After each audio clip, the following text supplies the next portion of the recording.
예수님은 어떤 분이십니까? 하나님의 아들이십니까? 예수님의 일생과 예수님을 믿을 수밖에 없는 이유에 대해 간단히 말해봅시다. 하나님의 계신 성경에 그 증거가 있는지 알아보기 위해 그분의 역사를 살펴봅시다. 예수님은 자신이 하나님이시라는 것을 분명히 선포하셨음. 예수님은 그분 자신을 하나님과 동일시하셨습니다. 예수님은 그분을 아는 것이 하나님을 아는 것이며, 그분을 보는 것이 하나님을 보는 것이며, 그분을 믿는 것이 하나님을 믿는 것이라고 말씀하셨습니다. 예수님은 어떤 분이십니까? 하나님의 아들이십니까? 예수님께서 자신의 신분에 대해 선포하셨던 것을 고려할 때 네 가지 가능성이 있습니다.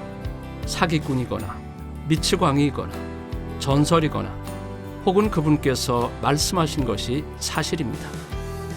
첫 번째 가능성, 예수님께서 말씀하신 것은 거짓입니다. 만일 그분이 거짓말쟁이라면 그분은 위대한 도덕적인 교사라고 불리지 못했을 것입니다.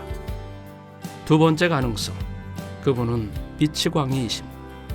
하지만 예수님의 일생 동안 그분께 정신적인 문제가 있었다는 그 어떤 증거도 찾을 수 없습니다. 세 번째 가능성, 예수님이 하나님이셨다는 이론은 다만 전설입니다. 하지만 이것이 틀리다는 것은 이미 현대의 고고학자들에 의해 검증되었습니다. 네 번째 가능성이자 유일한 가능성, 예수님께서 말씀하신 것이 전적으로 사실입니다. 그분 자신에 관해 선포하신 것들을 입증할 증거들이 있습니다. 그러나 내가 아버지의 일을 한다면 여러분이 나를 믿지는 않더라도 그 일은 믿으십시오.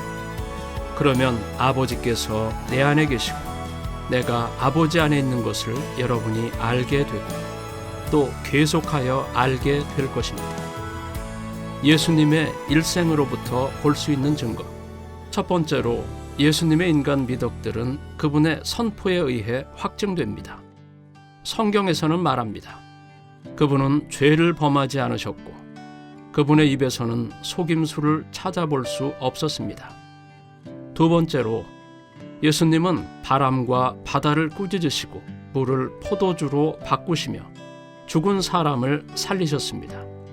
그분을 대적하는 사람들은 그 기적들로 인해 그분을 죽이려 했고 우리가 이대로 두면 모든 사람이 그 사람을 믿을 것이고 라고 말했습니다. 세 번째로 예수님은 자신의 죽음과 제3일에 죽은 사람들 가운데서 살아나시어 제자들에게 나타나실 것을 예언하심으로써 자신의 부활에 대한 선포를 확증하셨습니다. 예수님은 참으로 하나님의 아들이십니다. 예수님께서 부활하셨기 때문에 우리는 하나님께서 정말로 존재하신다는 것을 확신할 수 있습니다. 또한 그분께서 어떠한 하나님이신지를 알 수 있으며 체험할 수 있습니다. 그분께 말씀드리십시오. 오 주 예수님, 저의 죄들 때문에 십자가에서 죽으심을 인해 감사합니다. 저의 죄들을 용서하시고 제 안에 들어오시어 당신과 참된 관계를 가질 수 있게 해 주십시오.